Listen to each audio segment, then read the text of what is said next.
എല്ലാവർക്കും വീണ്ടും സ്വാഗതം. അർജന്റീനിയൻ ഫുട്ബോൾ ടീം കേരളത്തിൽ കളിക്കാൻ സാധ്യത. ഇതുമായി ബന്ധപ്പെട്ട ചർച്ചകൾ നടക്കുകയാണെന്നും team marketing director Leandro Peterson Mathrubhumi ന്യൂസിനോട് പറഞ്ഞു. അർജന്റീന ഫുട്ബോൾ ടീമിന് ഇന്ത്യയിൽ ഇത്രയും ആരാധകരുണ്ട് എന്ന് അത് അഭിമാനമാണ് എന്നും ലിയാൻഡ്രോ പീറ്റേഴ്സൺ പറഞ്ഞു.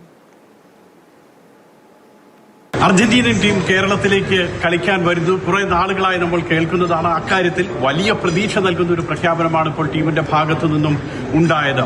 അർജന്റീൻ ടീമിന്റെ മാർക്കറ്റിംഗ് ഹെഡുമായിട്ടാണ് അല്പം മുൻപ് ഒരു സംസാരമുണ്ടായത്. അതിൽ കേരളത്തിലേക്ക് വരാനുള്ള സാധ്യതയെക്കുറിച്ച് ചോദിക്കുമ്പോൾ അദ്ദേഹം പറയുന്നത്, ഒന്ന്, ഇത്രയധികം ആരാധകരുള്ള ഒരു നാട്ടിൽ വന്ന് കളിക്കാൻ വലിയ ആവേശമുണ്ട്. രണ്ട്, അടുത്ത ലോകകപ്പിന് മുൻപ് തന്നെ അവിടെ വന്ന് കളിക്കണമെന്നുള്ളതാണ് ആഗ്രഹം.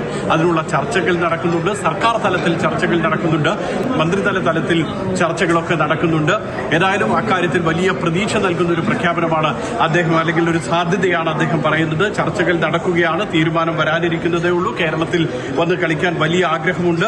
ലോകകപ്പിന് മുൻപ് തന്നെ വരണമെന്നുള്ളതാണ് പ്രതീക്ഷ എന്നൊക്കെയാണ് മാർക്കറ്റിംഗ് ഡയറക്ടർ ലിയാൻഡ്രോ പീറ്റേഴ്സൺ പറയുന്നത്. ഏതായാലും അർജന്റീൻ ടീം കേരളത്തിലേക്ക് വരാനുള്ള സാധ്യത വളരെ കൂടുതലാണെന്ന് വ്യക്തമാക്കുകയാണ്. ദുബായിൽ നിന്നും സുരേഷ് വെളിമുറ്റം, മാതൃഭൂമി.